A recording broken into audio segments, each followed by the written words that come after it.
Say it, mercy. Some days, this is a story. Some days, it's just a thought that wants to be shared.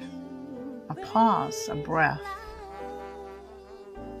Lighten your load.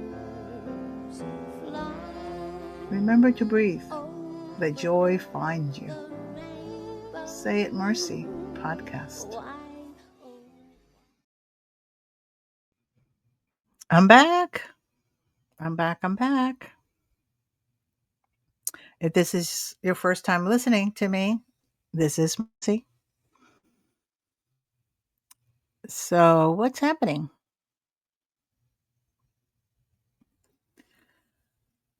I'm sharing some thoughts that pass by my mind, some bubble thoughts like you will hear me say a lot. What happens when something wants to emerge, but we feel stuck? Not stuck from the lack of intelligence, by the way. Stuck inside a story we don't see. Today I'm going to talk about the power of a well-timed question. I've been a coach, a hypnotherapist, Akashic teacher, mentor. And I can tell you that after 20 something years, the other day, I was reviewing, reflecting, and then all of a sudden a bubble thought came by and said, why don't you share it? We hear a lot, and especially in coaching, how transformative questions can be. And for sure, they are. So, as a coach, you discover the power of questions. That's a core of our training. In the Akashic, you also discover the power of a well formulated question to get the greatest insight for your own and from your own intuition. Mentoring is just a question per se, right? Same in mentoring, coaching. I have to define that, yes, a well formulated question is always helpful. I'm not taking that out. But I would say that more powerful is the space where that question lives or when that question is given to a client. And I'm talking about personal because it has happened to me by other coaches or by even a friend that didn't even know that they were helping me. So let's look at this way. Questions equals mirrors, not tools.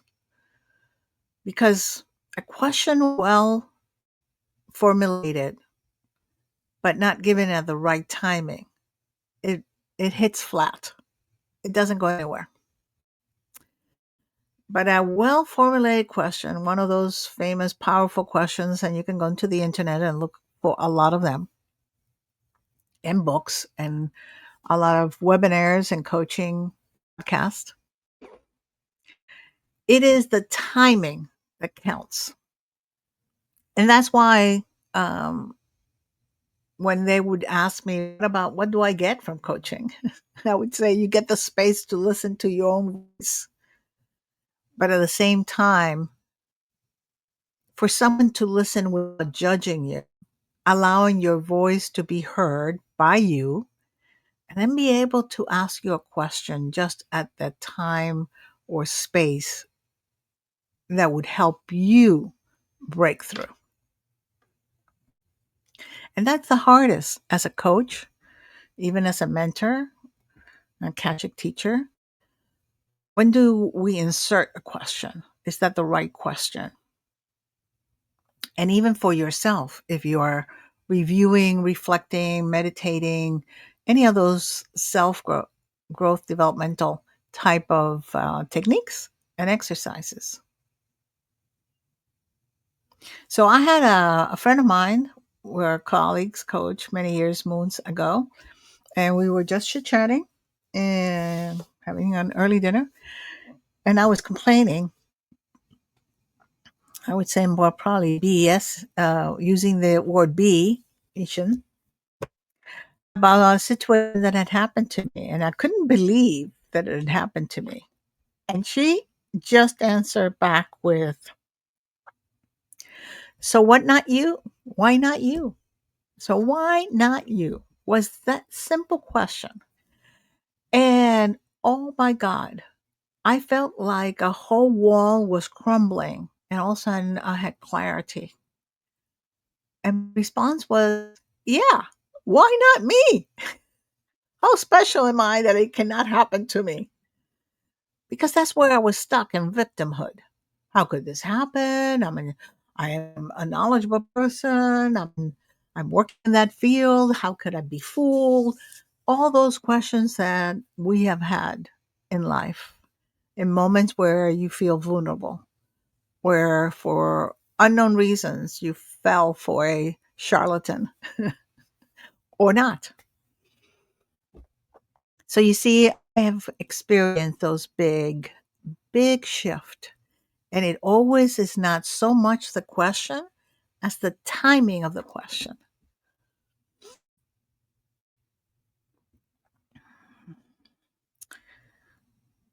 Hmm. Sometimes we get in such a deep narrative that we get stuck and we feel victim without knowing feeling victim. I, so many even friends will say, I'm not a victim. I'm not talking from a victim. I go, well, the energy and the way that you're talking tells me all. Another time I'll talk about how I say your words betray you. So when that friend asked me just a simple question, why not you? It just opened what I could say an horizon that I had not seen. Felt lighter. I could breathe.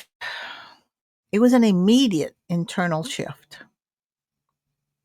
When at first I didn't like the question, but then I realized that was a pity cycle. And my friend was helping me minimize that pain. Of course, it was up to me to break through or not. She couldn't push me, even if she was seeing where I was and why I was stuck there. So,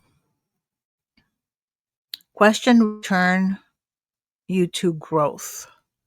And so many people are so allergic to questions and feedback, by the way. It's another one. And I can tell you, I went through a time where every time when you do certification of coaching, especially a professional coaching certification, that's so many hours and so many auditing and teachers looking at your client and your way of asking questions and where do they take the client. The least you want is that feedback, especially if you're a little bit perfectionist. But I will tell you that I have learned so much from feedback.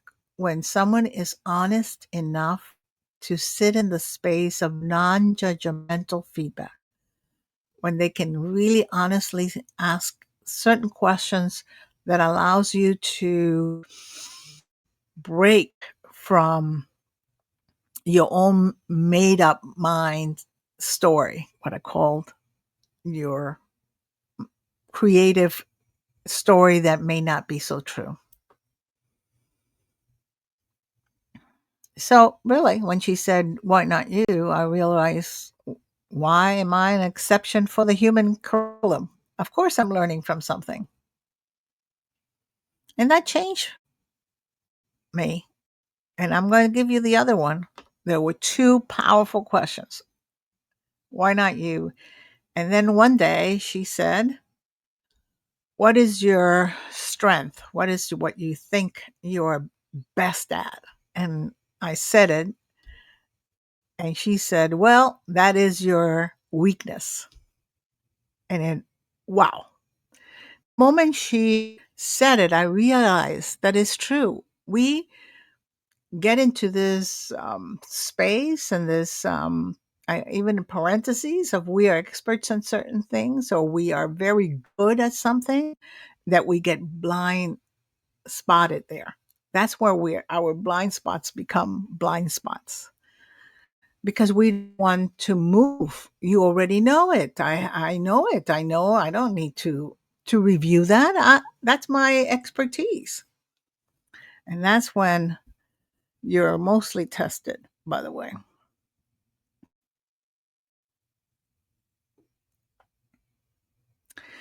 I'm wondering if you ever had those kind of moments, and maybe if you haven't noticed, maybe you notice now. Have you had a friend or even your mother that has given you a question that at the beginning you resisted, but at the end, it was the best thing it could have happened because it made you realize how stuck you were in a story that was not really helping you. You know, we become loyal to our own mm, sense making and our own stories that we create. We become so loyal that we don't want to give it up. And so it is difficult for us to see when we get stuck.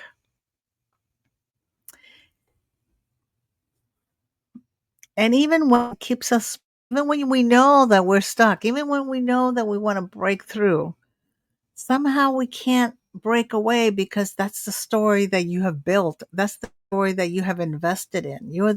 That's the story that you don't want to let go. How can it be false? It cannot be. This is where I am betting all my um chips on. And I'm going to tell you, I'm a storyteller. It's since I was a little girl. I loved the invisible chemistry that's happening when we share stories. So I'm the first one to say I was very resistant in breaking away from my own stories. But I ended up finding that I can have a relative good story, and it doesn't mean that it's perfect. It doesn't mean that it does not have, that it has the truth for everyone.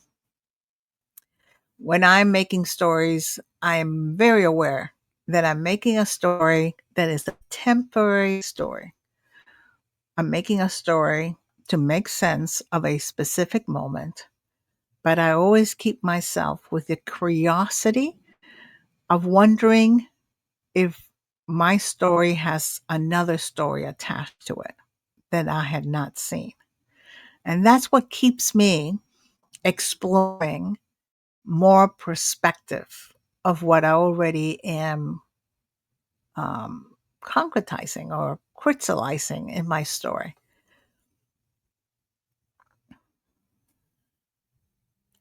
So when we start making meaning and making sense, we start creating stories that are so invisible to our consciousness. It comes so fast that we don't even notice when we have created a story. And I hear it a lot by the language, by the words we use. I know it because I know it. I know that she just looked at me the way that she always does. You know, the way she just didn't even look at me or whatever. We create a story. Did you know why she looked at you that way? Or you are assuming that the person look at you that way? It was to you, and it was because she has something with you. I'm going to tell you, you're going to be surprised. A lot of times there is a little piece of truth, and then a lot of piece that it's all assumptions. So let's go back. Questions, amazing, transformative, powerful. There's a list. Go out there, Google, ChatGPT. They'll bring it to you. They'll give it to you. The timing is the key. The timing, the space, when someone is gentle enough to be a good listener for you. And it's what good coaches do, which is hold the energy for the client to hear themselves out loud.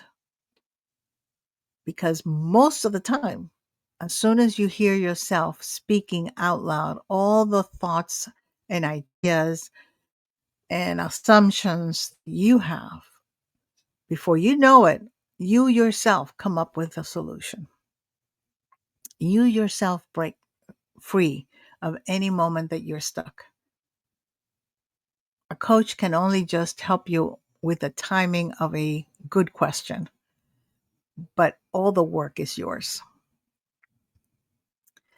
A good coach or a mentor is not fixing anything. It's just giving you a mirror so that you can see how perfect you are already. And that maybe you just need a little bit of tweaking in the story that you have created. I don't know if this has helped you or this resonated with you, but I challenge you, listen to yourself, listen to your words, and as a good listener, ask yourself, why not me? And you will find a lot of treasures that are hidden within that story.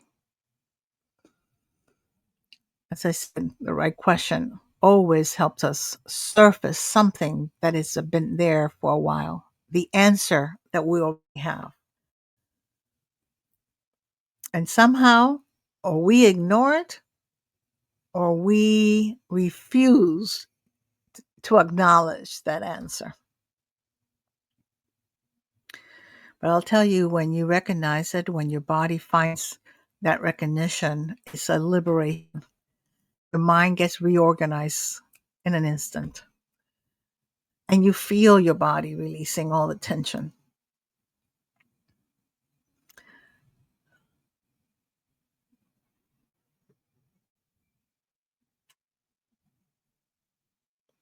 The invitation. I'm going to leave you with 3 questions.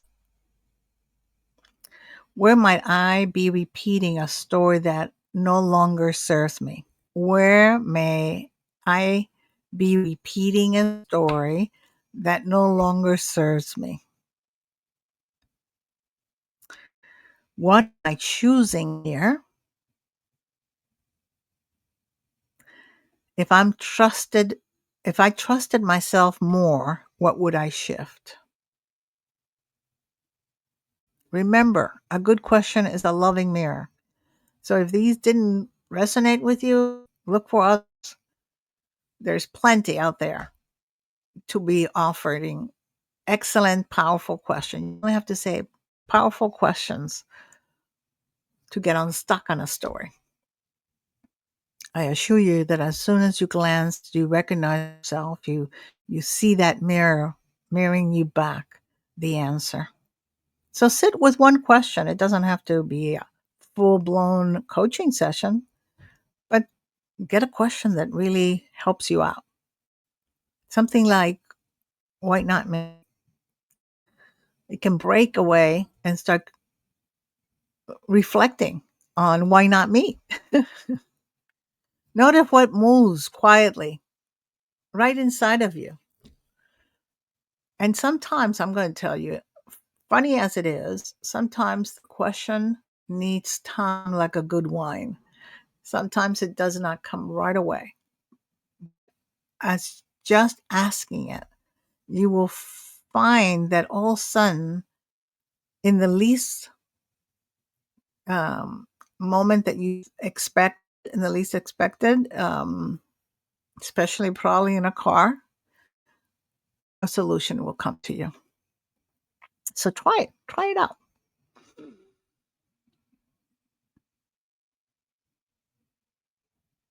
So until next time, I wonder what awareness might already be emerging in you. Give it a try. Have fun with it.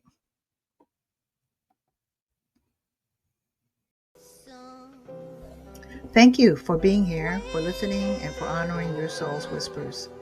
If today's reflection spoke to you, I invite you to share it or subscribe in whatever way feels natural to you.